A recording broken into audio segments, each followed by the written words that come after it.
പിതാവും പുത്രനും പരിശുദ്ധ റൂഹായുമാകുന്ന സത്യ ഏക ദൈവത്തിൻ്റെ തിരുനാമത്തിൽ തനിക്ക് സ്തുതി. ആമേൻ. ക്രിസ്തുയേശുവിൽ അനുഗ്രഹിക്കപ്പെട്ട വിശ്വാസ സമൂഹമേ, ഓർത്തഡോക്സ് ബൈബിൾ സ്റ്റഡി ഫോറം 131 എപ്പിസോഡിലേക്ക് ഏവർക്കും ഹാർദമായി സ്വാഗതം. ഇന്ന് നാം പഠിക്കുന്ന വിഷയം കർത്തൃമേശയിൽ ദുരുപദേശം ഉണ്ട് എന്നുള്ളതാണ്. ഈ വിഷയം ചിന്തയ്ക്ക് വിധേയമാക്കുന്നതിന് മുഖാന്തരം കഴിഞ്ഞ ആഴ്ചയിൽ എൻ്റെ ഒരു പ്രിയ സ്നേഹിത കർത്തൃമേശയിലും സ്നാനത്തിലും ദുരുപദേശമുണ്ടോ എന്ന് ചോദിക്കുന്ന, ചർച്ച ചെയ്യുന്ന ഒരു യൂട്യൂബ് വീഡിയോ എനിക്ക് ഫോർവേഡ് ചെയ്യുകയുണ്ടായി. അതിൻ്റെ വെളിച്ചത്തിൽ ഈ എപ്പിസോഡിൽ കർത്തൃമേശയിലെ ദുരുപദേശങ്ങൾ എന്തെല്ലാമാണ് എന്ന് ചിന്തിക്കുവാനും പഠിക്കുവാനുമായിട്ടാണ് നാം ആഗ്രഹിക്കുന്നത്. വിശുദ്ധ മത്തായിയുടെ സുവിശേഷം 26 അധ്യായം 26 മുതൽ 29 വരെയുള്ള വേദഭാഗങ്ങളും, വിശുദ്ധ മർക്കോസിൻ്റെ സുവിശേഷം 14 അധ്യായം 22 മുതൽ 25 വരെയുള്ള വാക്യങ്ങളും, വിശുദ്ധ ലൂക്കോസിൻ്റെ സുവിശേഷം 22 അധ്യായം 14 മുതൽ 20 വരെയുള്ള വാക്യങ്ങളും, വിശുദ്ധ യോഹന്നാൻ്റെ സുവിശേഷം 6 അധ്യായം 47 മുതൽ 68 വരെയുള്ള വാക്യങ്ങളും, അതിനോടൊപ്പം 1 കൊരിന്ത്യർ 11 23 മുതൽ 27 വരെയുള്ള തിരുവചന ഭാഗവുമാണ് ഇന്നത്തെ മെസ്സേജിന് അടിസ്ഥാനമാക്കിയിരിക്കുന്നത്. ഈ വേദഭാഗങ്ങളെല്ലാം വായിക്കുവാനായിട്ട് നമുക്ക് സമയമില്ല. സൗകര്യമാകുന്ന പ്രകാരം നിങ്ങളത് വായിക്കുക. എന്തെങ്കിലും സംശയങ്ങൾ എന്നെ ചോദിക്കാനുണ്ടെങ്കിൽ ഇതിനകത്ത് കമൻട്രി ബോക്സിലൂടെ നിങ്ങൾക്ക് ചോദിക്കാവുന്നതുമാണ്. പ്രധാനമായും ഈ വേദഭാഗങ്ങളെ നമ്മൾ പഠിക്കുമ്പോൾ, ഒന്ന്, കർത്താവ് ശിഷ്യന്മാർക്ക് നൽകിയത് തൻ്റെ ശരീരമാകുന്നു എന്നുള്ളതായ പ്രഖ്യാപനമാണ്. ശരീരത്തിൻ്റെ ഓർമ്മയില്ല, ഇത് എൻ്റെ ശരീരം ആകുന്നു, നിങ്ങൾക്ക് വേണ്ടി മുറിക്കപ്പെടുന്ന എൻ്റെ ശരീരം. ഇത് വിശ്വസിക്കാത്തവരാണ് പ്രൊട്ടസ്റ്റൻ്റ് സഭയിലുള്ളതായ സകല ഡിനോമിനേഷനുകൾ, പ്രത്യേകിച്ച് പെന്തക്കോസ്ത് വിഭാഗങ്ങൾ. രണ്ടാമത്, ഇത് ഉടമ്പടിയുടെ രക്തമാകുന്നു എന്ന് ഈ ഭാഗങ്ങൾ വ്യക്തമായി പഠിപ്പിക്കുന്നു. This is the blood of my covenant, എൻ്റെ പുതിയ നിയമത്തിൻ്റെ ഉടമ്പടിയുടെ രക്തമാണ് എന്ന് കർത്താവിൻ്റെ വചനം പറയും. മൂന്നാമത്, എൻ്റെ ഓർമ്മയിൽ ഇപ്രകാരം അനുഷ്ഠിച്ചുകൊള്ളുവീൻ എന്ന് കൽപ്പിച്ചിരിക്കുന്നു. Do this in my remembrance. ഈ വാക്യത്തെ പ്രൊട്ടസ്റ്റൻ്റ് വേദപുസ്തകത്തിൽ എൻ്റെ ഓർമ്മയ്ക്കായി ചെയ്യുക എന്ന് തെറ്റായി തർജ്ജമ ചെയ്യുകയും അറിഞ്ഞും അറിയാതെയും പലരും അപ്രകാരം ആ വാക്യത്തെ മനസ്സിലാക്കുകയും ഉപദേശിക്കുകയും ചെയ്യുന്നുണ്ട്. നാം മൂലഗ്രന്ഥം ഗവേഷണ രീതിയിൽ നാം പഠിച്ചു കഴിഞ്ഞാൽ നമുക്ക് മനസ്സിലാകും, ഓർമ്മയ്ക്കായിട്ട് ചെയ്യുക എന്നതല്ല കർത്താവിൻ്റെ വചനം. എൻ്റെ ഓർമ്മയിൽ ഇപ്രകാരം നിവർത്തിപ്പിൻ എന്നതാകുന്നു കർത്തൃവചനം. Do this in my remembrance, not for my remembrance.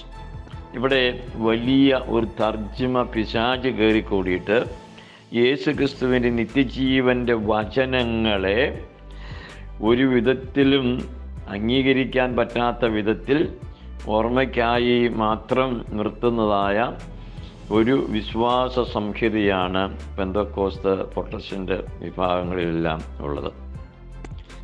എൻ്റെ ഓർമ്മയിൽ നിവർത്തിക്കുക എന്ന് പറയുന്നത് കർത്താവിൻ്റെ മരണത്തെ പ്രഖ്യാപിക്കുന്നതാകുന്നു എന്ന കൊരിന്ത്യ ലേഖനത്തിൽ വിശുദ്ധനായ പൗലോസ് ശ്ലീഹ രേഖപ്പെടുത്തിയിട്ടുണ്ട്. ഈ ശരീരം ഭക്ഷിക്കുകയും ഈ രക്തം പാനം ചെയ്യുകയും ചെയ്യുമ്പോൾ നിങ്ങൾ കർത്താവിൻ്റെ മരണത്തെ പ്രഖ്യാപിക്കുന്നു. സ്വയപരിശോധന കൂടാതെ ഈ അപ്പം ഭക്ഷിക്കുകയും രക്തം പാനം ചെയ്യുകയും ചെയ്യുവാൻ തനിക്ക് തന്നെ ശിക്ഷാവിധി ഭക്ഷിക്കുന്നു എന്നും ഇത് കർത്താവിൽ നിന്ന് താൻ പ്രാപിച്ച് സഭയ്ക്ക് ഏൽപ്പിച്ചു തന്നിരിക്കുന്നതാകുന്നുവെന്നും 1 കൊരിന്ത്യർ 11-ാം അധ്യായത്തിൻ്റെ 23 മുതലുള്ള വേദഭാഗങ്ങളിൽ വളരെ വ്യക്തമായി കൽപ്പിച്ചിട്ടുണ്ട്.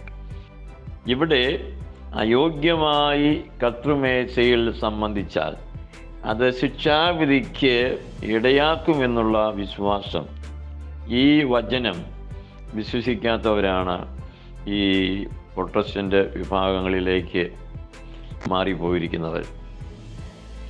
ആകയാൽ കർത്തൃമേശയോട് ചേർന്ന് തിരുവചനത്തിൽ എഴുതിയിരിക്കുന്ന കർത്തൃവചനങ്ങളെ അവിശ്വസിക്കാത്ത ഒരു സമൂഹം ആണ് കർത്തൃമേശയിലെ ദുരുപദേശമുണ്ടോ എന്ന് ചോദിക്കുന്നത്. തീർച്ചയായിട്ടും അത് ദുരുപദേശം മാത്രമാണ് എന്ന് ഉറപ്പിച്ച് പറയുവാൻ ഞാൻ നിങ്ങളോട് ധൈര്യപ്പെടുകയാണ്.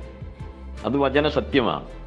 യോഹന്നാന്റെ സുവിശേഷത്തിൽ ഈ കർത്തൃമേശയുടെ യഥാർത്ഥ ഒരു വിവരണം തരുന്നില്ല എന്നിരുന്നാൽ പോലും യോഹന്നാന്റെ സുവിശേഷം 6-ാം അധ്യായത്തിൻ്റെ 47 മുതൽ 68 വരെയുള്ള വേദഭാഗങ്ങൾ മുഴുവനും ഈ നിത്യജീവൻ്റെ വചനത്തെക്കുറിച്ചുള്ളതായ കൽപ്പനകളാണ് എന്ന് കാണുവാൻ സാധിക്കും. 8 പ്രാവശ്യം ഈ വേദഭാഗത്ത് കർത്താവ് ആണയിട്ട് സത്യം ചെയ്ത് ഉറപ്പിച്ചിരിക്കുന്ന വചനമാണ് അവിടെ രേഖപ്പെടുത്തിയിരിക്കുന്നത്. അതിനകത്ത് പ്രത്യേകമായി പറയുന്ന ഈ അപ്പം തിന്നുന്നവൻ എന്നേക്കും ജീവിക്കും. 6:58 ജീവിപ്പിക്കുന്നത് ആത്മാവാകുന്നു, ഞാൻ നിങ്ങളോട് സംസാരിച്ച വചനങ്ങൾ ആത്മാവും ജീവനുമാകുന്നു. യോഹന്നാന്റെ സുവിശേഷം 6-ാം അധ്യായം 63-ാം വാക്യം. ഇത് കേട്ടപ്പോൾ അനേകർ പിരിഞ്ഞുപോയി. ഇത് വിശ്വസിക്കാൻ പ്രയാസമെന്ന് പറഞ്ഞ് അനേകർ പിരിഞ്ഞുപോയി.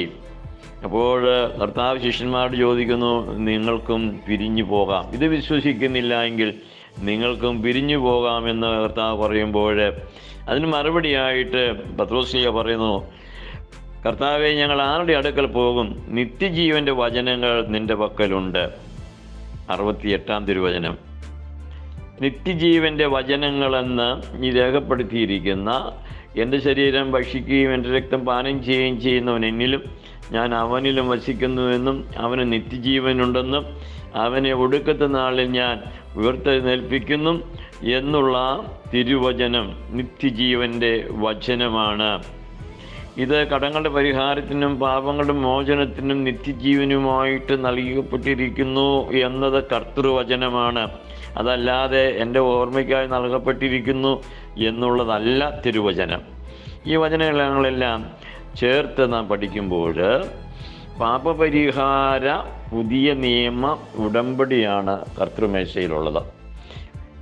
മോശയുമായി പഴയ നിയമത്തിൽ മൃഗത്തിൻ്റെ രക്തത്താൽ ഉടമ്പടി ചെയ്യപ്പെട്ടതുപോലെ പുതിയ ഉടമ്പടി പാപപരിഹാര യാഗം, അതായത് ഭോജനയാഗമായി കടങ്ങളുടെ പരിഹാരത്തിനും പാപങ്ങളുടെ മോചനത്തിനും നിത്യജീവനുമായി നൽകപ്പെട്ടിരിക്കുന്ന പുതിയ ഉടമ്പടിയാണ് കർത്തൃമേശയിൽ സ്ഥാപിതമായിരിക്കുന്നത്. ഈ തിരുവചനങ്ങളെ വിശ്വസിക്കാതെയും ആ നിത്യജീവൻ്റെ വചനത്തെ കൈക്കൊള്ളാതെയും പിരിഞ്ഞു പോയിരിക്കുന്നവരാണ് കർത്തൃമേശയിൽ ദുരുപദേശമുണ്ടോ എന്ന് ചോദിക്കുന്നത്. അതിനകത്ത് ദുരുപദേശം മാത്രമേ ഉള്ളൂ. എന്തെന്നാൽ ഏദനിൽ മനുഷ്യവർഗത്തെ ദൈവവുമായി തെറ്റിച്ചതായ സാത്താൻ്റെ തന്ത്രം, കർത്താവിനെ മരുഭൂമിയിൽ പരീക്ഷിച്ച് പരാജയപ്പെട്ട പിശാച് വീണ്ടും കർത്താവിൻ്റെ ജനത്തെ തന്നിൽ നിന്ന് അകറ്റുവാനുള്ള തന്ത്രം പ്രയോഗിക്കുക. ഈ തന്ത്രമാകട്ടെ ഏദനിൽ നടന്ന തന്ത്രമാണ്. നിങ്ങളിത് ഭക്ഷിച്ചാൽ മരിക്കുകയില്ല, ദൈവത്തെ പോലെ ആകും എന്നൊരു ഉപദേശമാണ്. അതുകൊണ്ട് ക്രിസ്തുവിനെ പോലെ ആകും എന്ന് പറഞ്ഞുകൊണ്ട് പ്രൊട്ടസ്റ്റന്റ് പെന്തക്കോസ്ത് വിഭാഗങ്ങൾ പറഞ്ഞു തരുന്ന വചനങ്ങൾ ദുരുപദേശങ്ങളാണ്. ഇത് സാത്താൻ്റെ ഉപദേശമാണ്, സാത്താൻ്റെ തന്ത്രമാണ്. അത് നിത്യജീവനിൽ നിന്ന് നമ്മെ അകറ്റിക്കൊണ്ടു പോകുന്ന പൈശാചികമായ വഴിയാണ് എന്നുള്ളത് ഏവരും തിരിച്ചറിയണം. ഈ വചനം, കർത്താവ് അരുളി ചെയ്ത വചനം ജീവിപ്പിക്കുന്ന ആത്മാവാ.